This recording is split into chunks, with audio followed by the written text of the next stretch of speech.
So the most significant difference when you look at this engine compared to the Scania is the reduction in wheelbase.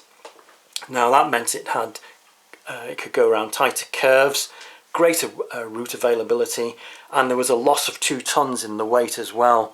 And you can see here the gap in the front foot plating, giving better access to the pistons on the cylinders, so they could be opened up with greater ease. Again, you could be mistaken for getting these engines mixed up, but if we look at it a bit more closely, again looking at that cab and bunker, it's a much more functional design, much more functional compared to the sort of quite classic looking design there. Moving on, we come to this one. Yeah, the one that was done at the Lakeside and Haverthwaite Railway in the 80s in Caledonian livery. Well, yeah, it's very colourful, isn't it? Very smart. Beautifully done by Bachmann, this. Full credit for them. In fact, I think the 2 numbers here, 42073 and 42085, they're both the ones at the Lakeside and Haverthwaite.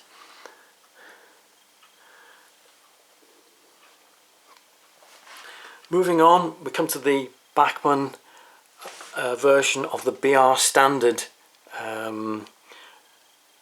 manifestation of this class of 264 engines. These were really just another version of the Fairburn. It was a moot point whether they should just carry on building the Fairburn, but they did actually, the Fairburns were actually built, some of them were built at Brighton for the Southern Railway, who needed a modern updated tank engine for non-electrified lines, and they also came in the wake of the debacle of the experimental bullied leader as well, because that was mooted as a solution to the for a modern engine to work the non-electrified lines on the Southern, but that never came to fruition. So Riddles gave them authorization to build these engines. And then later, Brighton was responsible for the design of the BR Standard version. And this is a much more rakish looking locomotive. It's much more upright, and then you've got, it comes down there, and it comes down again. Still a good looking design, and of course a massive detail, you know, all the external pipework you've got on this, so everything's exposed for maintenance purposes. Picking up on with the Fairburns, they incorporated the self-cleaning smoke box, self-emptying ash pan and rocking grates, and basically to make life easier on the maintenance, the running and turnaround times. Now, as a model, you've got to give Bachmann credit for this. It's hugely did. They've gone an extra mile on this, and it's really good. But overall, I don't know what it is. There's something missing, and I can't put my finger on it. A few things haven't come out right on this. If you look at the exhaust steam injector here, that's obviously because of the crowding of detail here. It's not been able to straighten it up into the underneath here at all, and it's bent down. And again on the top, you've got the steam manifold pipe work here, and it's not fixed in properly. And you know, this is the weathered version. It's not entirely convincing. I would like to have seen a little bit of a brake dust colour blended in with that somewhere, and that would have really improved the look. But anyway, that's the Bachmann version. The second Bachmann version is in green, lined out green livery. Very nice too, it looks. Again, the same issues are apparent again. This is bent down, and the steam manifold up here, it's not fixing properly. I don't know whether that was production problems in China or what, or you know, quality issues. It might well be. I don't want to do them a disservice. It might be that this was a batch that didn't come out quite as it should have done, and later batches were rectified. Smart looking locomotive, but I still think the Wrenn one has the presence. Okay, it hasn't got a huge amount of detail, but oh boy, this model is really in your face. This particular one was one that I bought off eBay. It had seen better times. I stripped it down, cleaned it up, brightened up the brightwork, stripped off the paint, resprayed it, and applied sticky back transfers to it. Very much a la Hornby and a la Wrenn, as opposed to anything which is, perhaps we could say, is more scale-like.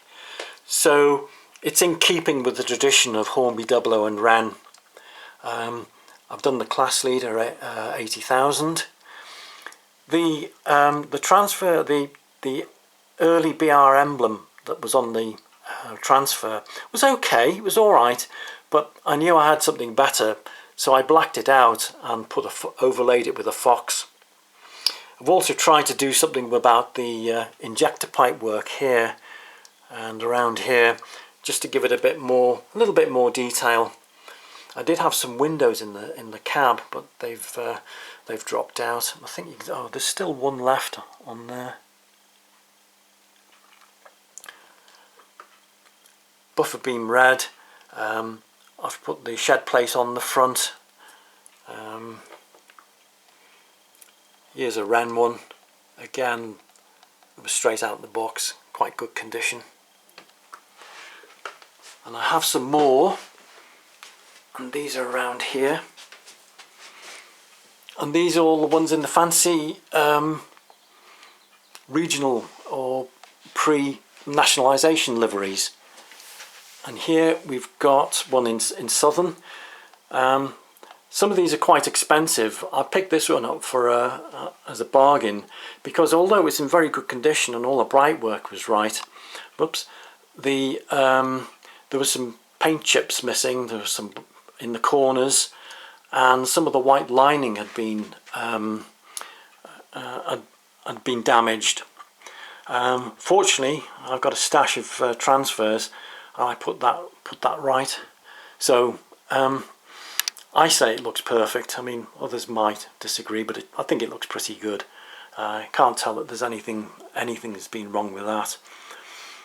I like bringing up locomotives up to new again if they're slightly below par. Here's one in LMS. Again, nice looking locomotive. Of course, these are entirely fictitious, but hey ho, these do actually fetch quite high prices. And finally, we have Wrenn's incarnation of the Fairburn that was painted in Caledonian Railway blue. That's a fine looking locomotive. Full marks to Wrenn for doing that. Look at those blue wheels. Although it isn't a Fairburn, I actually think this looks better than the Fairburn. But anyway, you give me your opinions. What do you think? They all run pretty well. It's nice to see these running. They always look good. Right, so that really rounds up this third overview of my 264 tank locomotives. I hope you found that useful. Thank you for watching.